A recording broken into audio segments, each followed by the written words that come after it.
Muitas pessoas consideram o livro de Levítico muito difícil de ser lido. Também acham que aqueles detalhes sobre o tabernáculo no deserto, constante a última parte do livro, são muito chatos.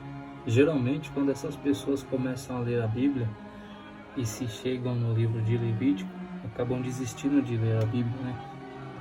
A palavra Levítico significa pertencer aos levitas, né? Aos sacerdotes hebreus. Para compreender o texto de Levítico, é absolutamente essencial que você entenda o que é o tabernáculo no deserto.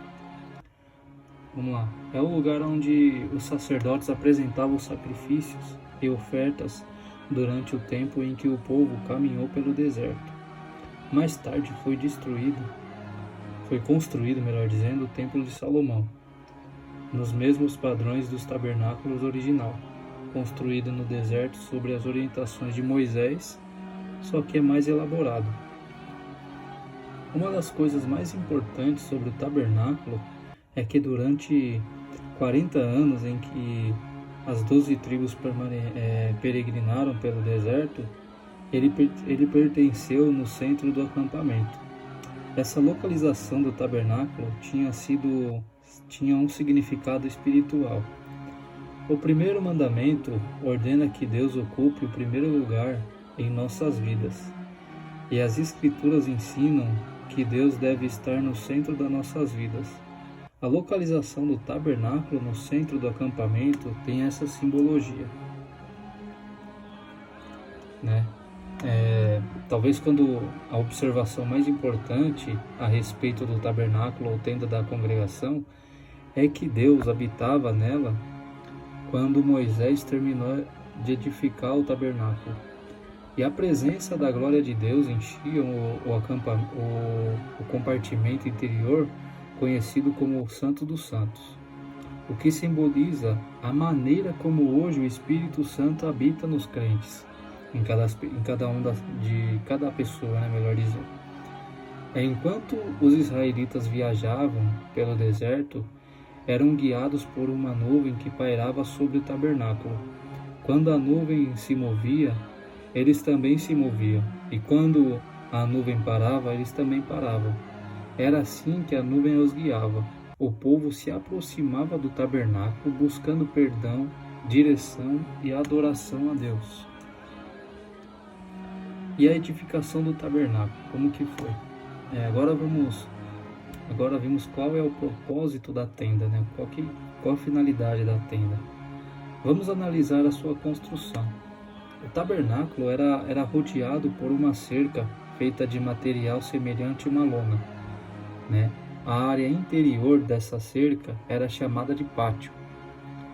Mais tarde, o pátio do Templo de Salomão seria a grande área, mais de 5 hectares. Mas esse pátio era um tabernáculo, não era tão grande assim. Todos os seus utensílios eram providos de alças utilizadas no transporte durante a peregrinação pelo deserto. Esses utensílios eram de grande significação na história do tabernáculo. A primeira peça, que ficava no pátio, logo depois do portão, era o altar da purificação. Esse altar era semelhante a uma churrasqueira, né? E por baixo dela havia sempre um fogo ardendo, né? E quando um pecador ia para a tenda buscar o perdão, os seus pecados, era recebido na tenda, no pátio, por um sacerdote, a quem era entregue um animal, para aquele que tinha levado para ser sacrificado, de acordo com as instruções encontradas no livro de Levítico. Depois disso, o sacerdote colocava o animal no altar da purificação, mas o pecador permanecia no portão do pátio. Ele nunca entrava na parte coberta, lá do tabernáculo. O sacerdote era quem entrava no seu lugar. Depois que o animal era colocado sobre o altar da purificação e a fumaça do sacrifício subia em direção a Deus, o sacerdote dirigia-se para o outro utensílio do pátio, chamado lavatório, é um tipo de bacia grande, onde o sacerdote lavava-se no lugar do pecador, enquanto este permanecia lá no portão do pátio. O tabernáculo, a tenda, propriamente dita, era coberta e dividida em 2 compartimentos. O compartimento externo era chamado de santo lugar. Havia um véu grosso que separava o santo do outro lugar do compartimento, né? O Santo dos Santos. O Santo dos Santos era onde Deus habitava. O véu era feito de um material muito resistente.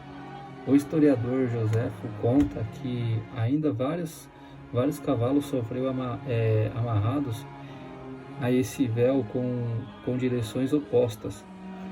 Não conseguia nem rasgar de tão forte que era, né?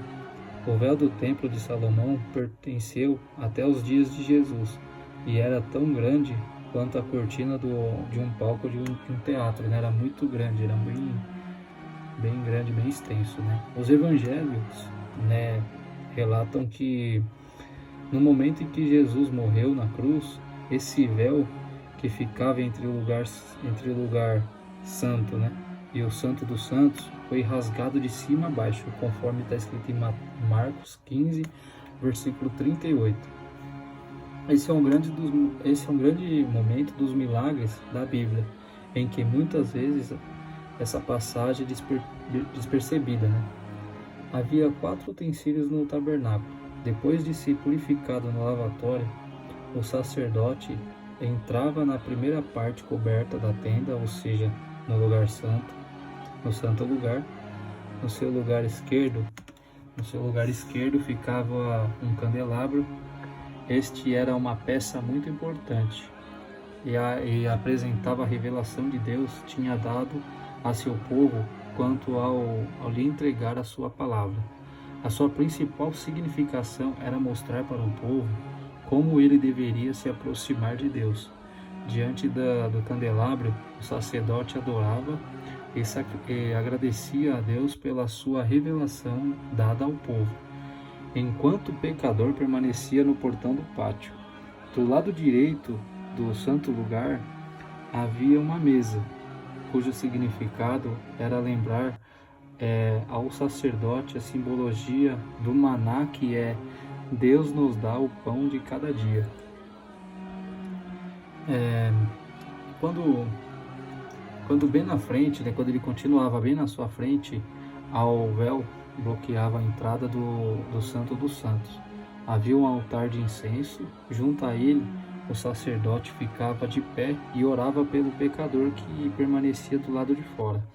O sacerdote ia até ali e depois retornava até o pecador e fazia assim repetidas vezes. Uma vez por ano, todo o povo se reunia ao redor do tabernáculo e nessa ocasião o sumo sacerdote passava pelo véu, ia até o Santo dos Santos, oferecia um sacrifício de sangue pelos pecados, pecado de todos, né, que ali estavam. E quando analisarmos esse tabernáculo, é preciso que saibamos que cada peça ali contida prefigura a pessoa de Jesus Cristo.